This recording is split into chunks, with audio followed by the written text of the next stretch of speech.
Welcome to Easy Made Academy दोस्तों। उम्मीद करता हूँ आप लोगों के आरआरबी क्लर्क प्रीलिम्स का रिजल्ट अच्छा आया होगा। तो जैसा कि हमारा वीडियो का सीरीज चल रहा था एक डीआई और एक पजल का, उसी को आज मैं कंटिन्यू करने वाला हूँ। तो इस वीडियो में हम एक डीआई और एक पजल का प्रॉब्लम सॉल्व करने वाले हैं आरआरबी क्लर्क मेंस के लिए। ओके, तो देखिए स्क्रीन पे आपको क्वेश्चन दिख रहा होगा हिंदी और इंग्लिश दोनों लैंग्वेज में। ठीक है, तो मैं पढ़ना शुरू करता हूँ। Data gives information about total crop production in village in 2012, 13, 14, 15 and 16। ठीक है, तो टोटल 5 साल का डेटा है, 2012, 13, 14, 15 और 16 का। क्या किस चीज का डेटा है? Total crop production. तो एक गांव है, उसमें 5 साल में कौन कौन से 5 साल, 2012, 13, 14, 15 और 16, इन 5 साल में कितना फसल पैदा किया जा रहा है, ओके, उसका डेटा दिया हुआ है। ठीक है, फिर नीचे क्या लिखा है? Ratio of total crop production in 2012 to that of in 13 is 13:20। तो 2012 में और 2013 में जो क्रॉप प्रोडक्शन है, जितना फसल पैदा किया जा रहा है, उसका रेशियो कितना दिया है? इसका रेशियो है 13:20 का। ओके, फिर क्या बोला है? Total crop production in 2015 is 10% less than that of in 2016। ठीक है, 2015 में और 2016 में क्या बोला है? 2015 में 2016 की तुलना में 10% कम है। इसका मतलब अगर मैं 2016 को 100 लेता हूँ तो ये 10% का मतलब है ये 2015 का 90 होगा। तो रेशियो कितना का आएगा? रेशियो आएगा 9:10 का। ठीक है, 2015 और 16 का रेशियो क्या मिल गया? 9:10 मिल गया। फिर क्या बोला है next? And total crop production in 2015 is equal to average of crop production in 2012 and 14। तो 2015 में जो क्रॉप प्रोडक्शन है ये क्या है? ये 2012 और 2014, इसका एवरेज है, मतलब इन दोनों को ऐड करके 2 से डिवाइड देंगे। ये नेक्स्ट क्या बोला है? Total crop production in 2014 is 60% more than that of 13। अब 2014 और 2013 का बात हुआ है। क्या बोला है ये? कि 2014 में 60% ज़्यादा है किससे? 2013 से। मतलब अगर 2013 में मैं 100 लेता हूँ तो ये 60% ज़्यादा, मतलब इसको 160 लेना पड़ेगा 2014 को। रेशियो कितना का मिलेगा? 20 से अगर काटते हैं तो ये जाएगा 28 जा, ये जाएगा 25 जा, 8:5 का आ रहा है। ठीक है, लास्ट क्या बोला है? Average crop production in all this 5 year is 4500 tons. तो 5 साल का एवरेज कितना है? टोटल एवरेज ये है 4500। ठीक है, तो ये डेटा हमें दिया हुआ है और हमें निकालना है। तो कैसे निकाल सकते हैं देखिए। चलिए हम स्टेप बाय स्टेप चलते हैं, जो जो हमें पता है। तो देखिए सबसे पहला जो डेटा दिया है 2012 और 2013 का रेशियो है 13 एंड 20 का। तो अगर मैं 12 को 13x लेता हूँ तो 2013 वाला को क्या लेना पड़ेगा? 20x लेना पड़ेगा। ठीक है, चलिए ये तो मैंने लिख लिया। फिर नेक्स्ट देखिए 2015 और 16 का रेशियो क्या है? 9:10 का है। अगर मैं 2015 वाले को 9y लेता हूँ तो 16 वाले को क्या लेना पड़ेगा? 10y लेना पड़ेगा। क्यों मैं y ले रहा हूँ? क्योंकि x तो पहले ही ले चुका हूँ। ठीक है, ये भी हमने कर लिया। फिर क्या बोला? 2015 में जो है वो 2012 और 2014 इसका एवरेज है। ठीक है, इसको यूज़ कर सकते हैं हम लोग। देखते हैं फिर आगे, देखते हैं क्या दिया हुआ है। आगे दिया है 2014 और 2013 का रेशियो क्या है? 8:5। ध्यान से देखिए दोस्तों, 2014 और 2013 इसका रेशियो कितना है? इसका रेशियो है 8:5 का, है ना। इसका मतलब अगर 2013 में 5 है तो ये 2014 में कितना होगा? 8 होगा। लेकिन ध्यान से देखिए दोस्तों, 2013 में कितना है? 2013 में 20x है। तो क्या मैं इसको 20x बना सकता हूँ? कैसे बना सकता हूँ? इसको अगर मैं 4x से मल्टीप्लाई कर दूँ इस पूरे रेशियो को, तो आपको पता होगा दोस्तों, जब रेशियो को हम किसी नंबर से मल्टीप्लाई करते हैं तो दोनों मल्टीप्लाई होता है। तो ये क्या बन जाएगा? ये बन जाएगा 32x और ये बन जाएगा 20x। ठीक है, तो इसका मतलब क्या है कि 2013 में अगर 20x है तो 14 में कितना होगा? 32x होगा। तो देखिए 2013 में 20x है, 2014 में आ गया 32x। ठीक है, यहाँ तक आ गया। अब हमारे पास दो कंडीशन बचा हुआ है, एक ये बचा है और एक ये बचा है। ओके, और हमें निकालना क्या क्या है? हमें निकालना है एक x का वैल्यू और एक y का वैल्यू। दो वेरिएबल निकालना है तो हमें दो कंडीशन चाहिए ही होगा। ठीक है, तो चलिए हम बनाते हैं। तो जो जो हमारा काम खत्म हो गया उसे हटाते हैं।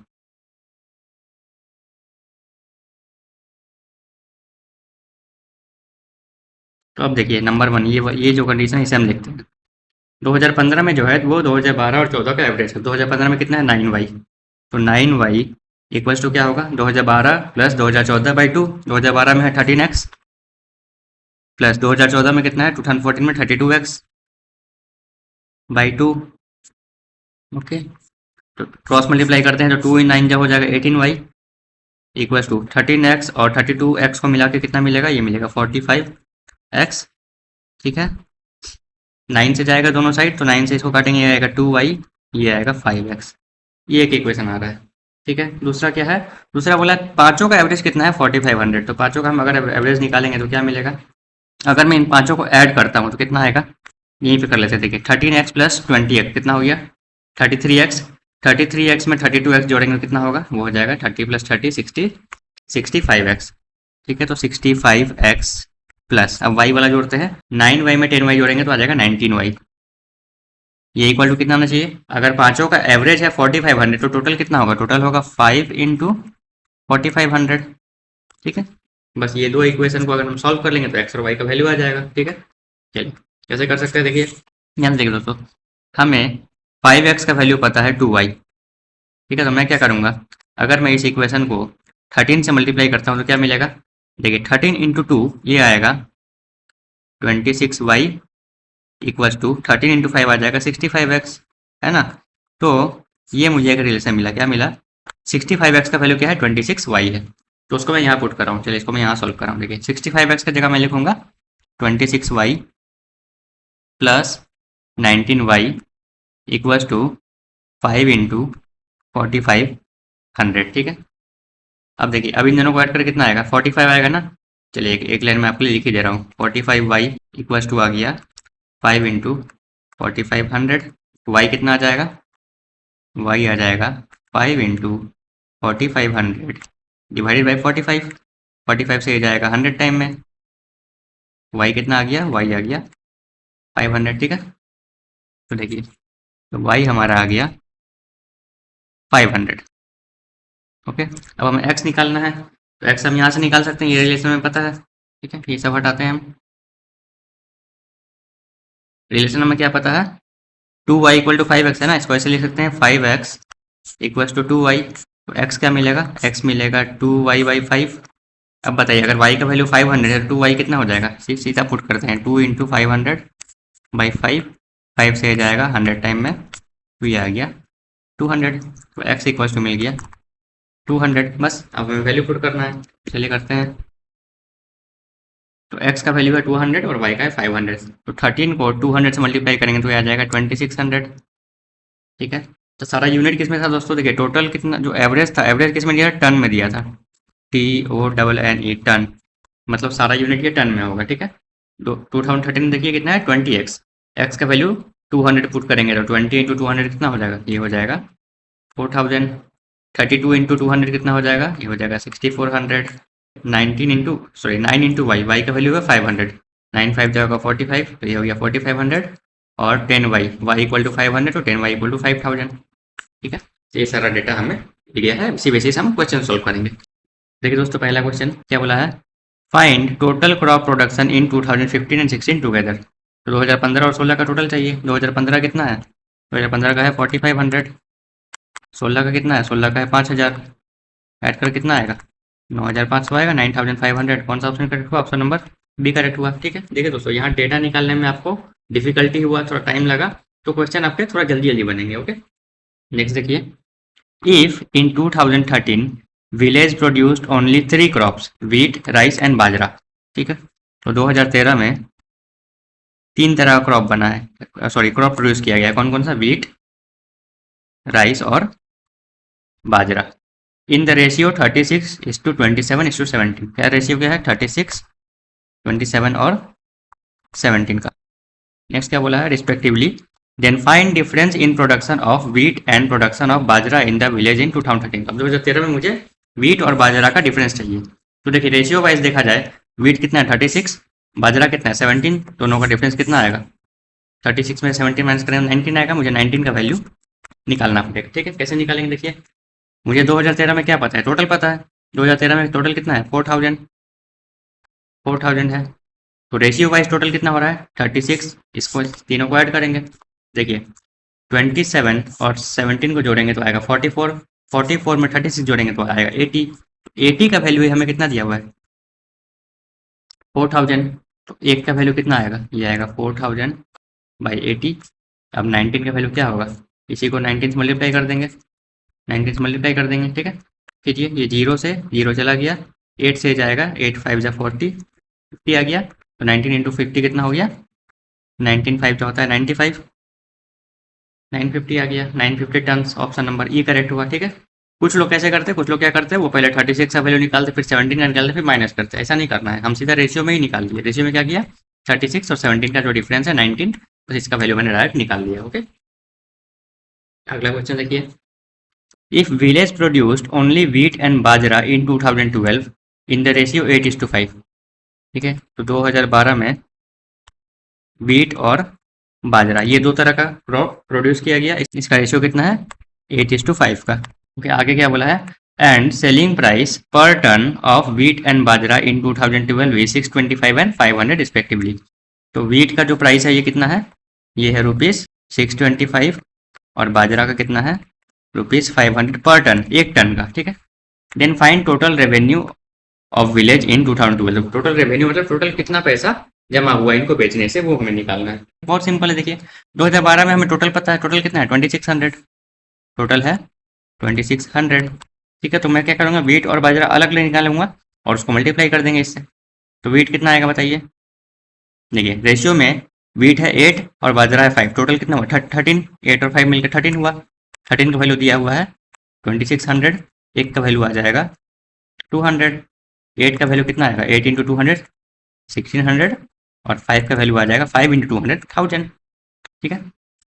मुझे क्या करना है, व्हीट का टोटल प्राइस कितना हो जाएगा, ये हो जाएगा 625 इंटू 1600 प्लस बाजरा कितना हो जाएगा 500 रुपया इंटू 1000, बस इसे मल्टीप्लाई करना है। तो देखिए ये तो मल्टीप्लाई बहुत आसानी से हो जाएगा, ये क्या हो जाएगा, ये हो जाएगा 5 1 2 3 4 5, 5 लाख रुपया, ठीक है। इसको कैसे मल्टीप्लाई करेंगे, ये देखिए मैं क्या करूँगा, देखिए ये 2 जीरो तो आएगा ही लास्ट में, हटा दिया। अभी मुझे क्या करना है, 625 को 16 से मल्टीप्लाई करना है। तो देखिए 16 से मल्टीप्लाई करने का मतलब होता है 4 बार डबल करना, क्यों, क्योंकि 16 इक्वल टू क्या होता है, ये होता है 2 इंटू 2 इंटू 2 इंटू 2, तो 4 बार डबल करेंगे। 625 का डबल कितना होगा, 625 का डबल होगा 1250, 1250 का डबल होगा 2500, 2500 का डबल होगा 5000, मतलब 5000, और 5000 का डबल होगा 10,000, ठीक है।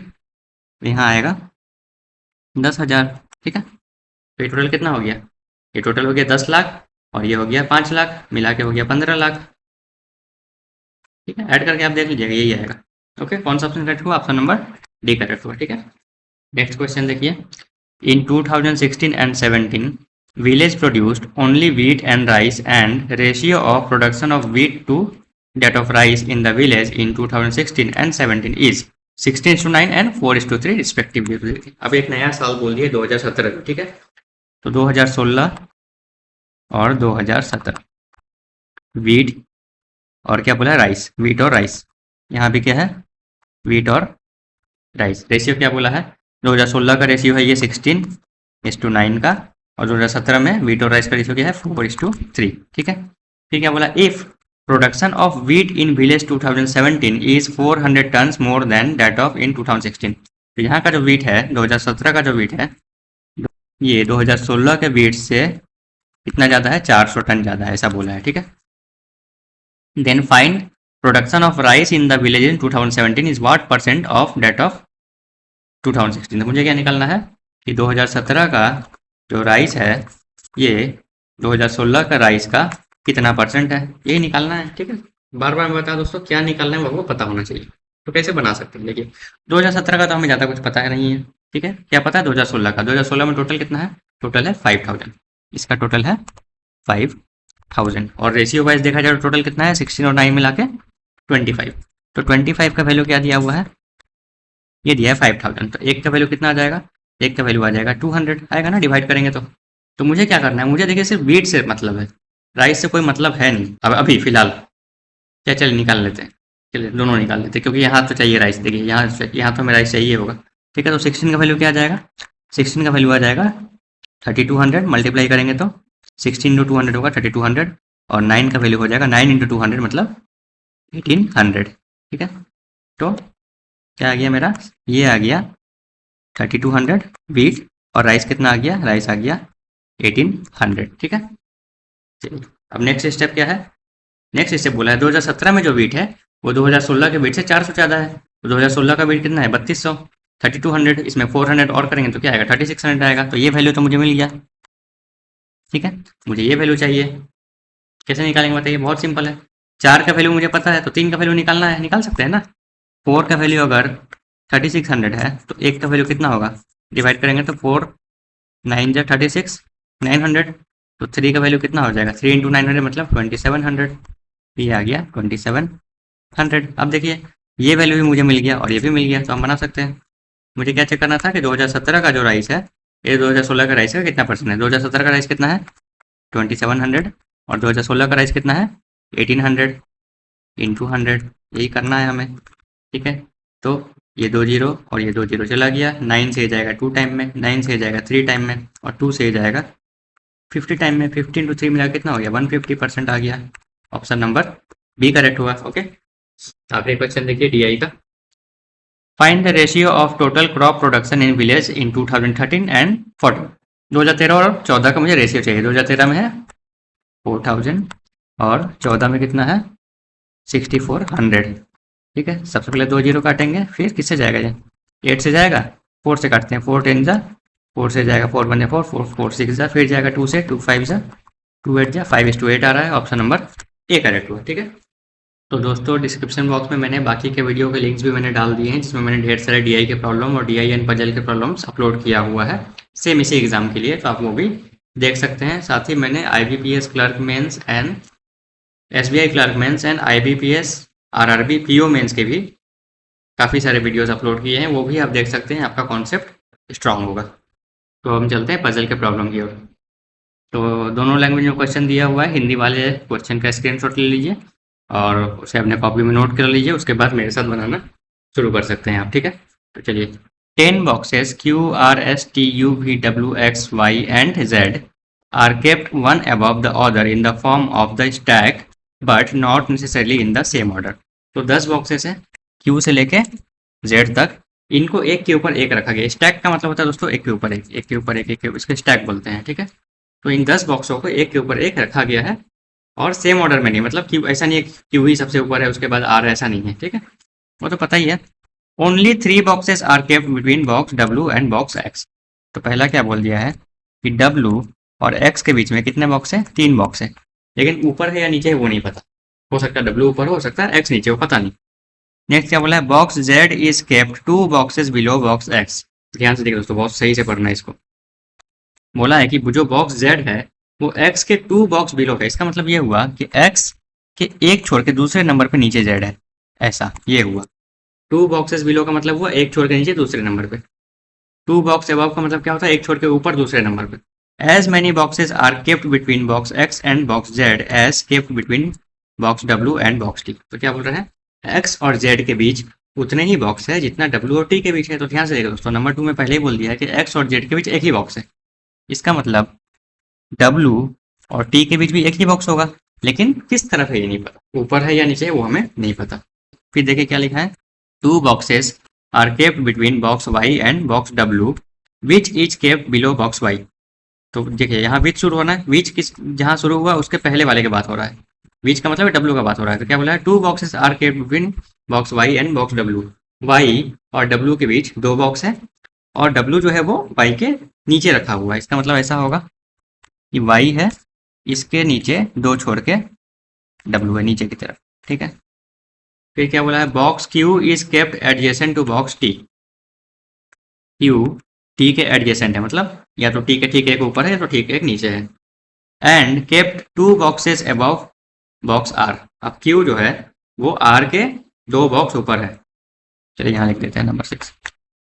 Q जो है ये R से अभी गड़बड़ हो जाता है, देखिए क्या लिखा है, sorry. And kept 2 boxes above. 2 boxes above का मतलब हुआ कि एक छोड़ के ऊपर, मतलब कैसा देखिएगा, R से एक छोड़ के ऊपर Q है, इसी को बोलते हैं 2 बॉक्सेस अबव, ठीक है, जो मैंने शुरू में समझाया था, ऐसा है। फिर क्या बोला है, box Z is not kept adjacent to box R। तो जो Z है ये आर के पास नहीं बैठा है, नहीं बैठा है, ठीक है। विच is kept just above box you, देखिए फिर यहाँ विच स्टार्ट हो गया, मतलब जहाँ खत्म हुआ है, आर पे खत्म हुआ था तो आर का बात हो रहा है। विच is kept just above box you, तो आर जो है जो यू के ठीक ऊपर है, तो यही मैं लिख सकता हूँ, चलिए अलग से लिख देता हूँ। यू के ठीक ऊपर आर है, मैं चाहूँ तो यहाँ भी लिख सकता हूँ। नंबर 6 में देखिए, अगर मैं यहाँ ऐड कर दूँ, आर से एक छोर के ऊपर क्यू है और यू के ठीक ऊपर क्या है, आर है, ठीक है। Box V is kept above Z and below S, number 9 में क्या है, वी जो है ये जेड के ऊपर है और एस के नीचे है, ठीक है। तो इतना ही डेटा हमें दिया हुआ था, अब हम सॉल्व करते हैं।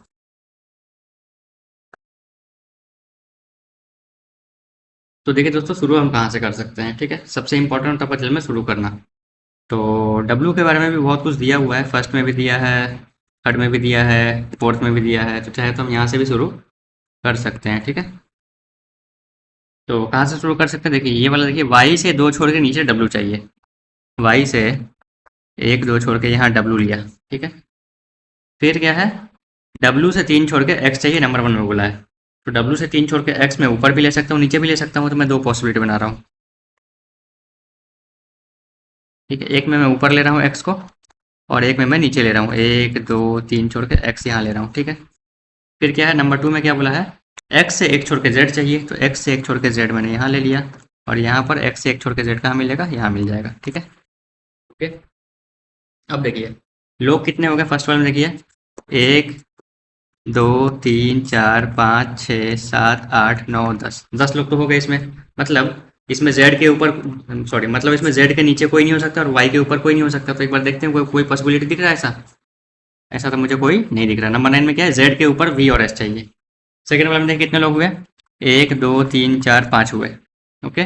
और जेड के ऊपर मुझे वी और एस चाहिए, ठीक है। तो कम से कम 2 लोग तो और आएंगे ही ऊपर, कम से कम ज़्यादा भी आ सकते हैं। तो टोटल कितने, 7 लोग हो गए। अभी टोटल कितने हुए, 7 हुए हैं, ठीक है।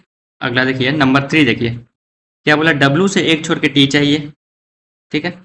तो इसमें सेकंड वाले में देखते हैं, डब्लू से 1 छोड़ के टी कहाँ मिलेगा, यहाँ तो मिल नहीं सकता क्योंकि 1 छोड़ के जेड पहले से है। एक ही पॉसिबिलिटी है कि नीचे में लेता हूँ, नीचे टी। अब कितने लोग हो गए, अभी तक 7 थे, अब हो गए 9 लोग।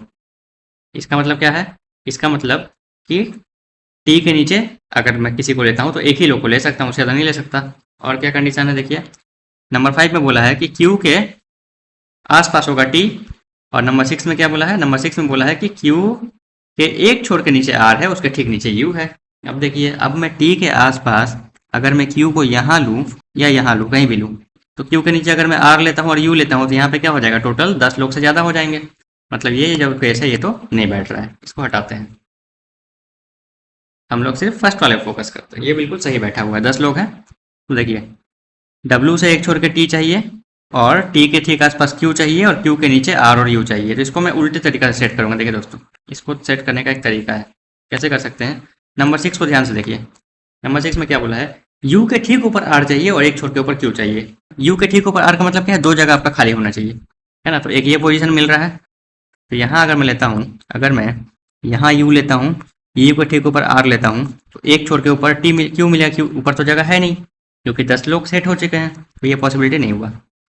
नीचे ये जगह बच रहा है, देखिए यहाँ पे अगर मैं u को लेता हूँ x के ठीक ऊपर, इसके ठीक ऊपर r लेता हूँ, एक छोड़ के यहाँ पे w मिल रहा है, मतलब t के लिए जगह नहीं है, ये भी पॉसिबल नहीं हुआ। एक ही पॉसिबिलिटी मिल रहा है, ये जगह पे मुझे लेना पड़ेगा u को, यहाँ मुझे लेना पड़ेगा r को, और इससे एक छोड़ के यहाँ q मिलेगा। ये सही साइड सेट बैठ रहा है, ठीक है। चलिए मैं करके दिखाता हूँ। ये हो गया u, ये हो गया r, और r से एक छोड़ के ऊपर मिल गया q, ठीक है। ये सेट हो गया। अब Q और T एकदम आसपास है, नंबर 5 देखिए Q और T आसपास है, तो Q के आसपास एक ही जगह बचा है, ये T भी सेट हो गया।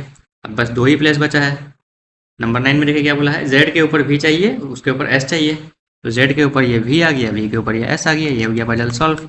ओके, तो दोस्तों अगर आपको मेरा कंटेंट अच्छा लग रहा हो तो please like share and subscribe to my channel. मिलते हैं अगले लेसन में नए आइडिया के साथ। जय हिंद।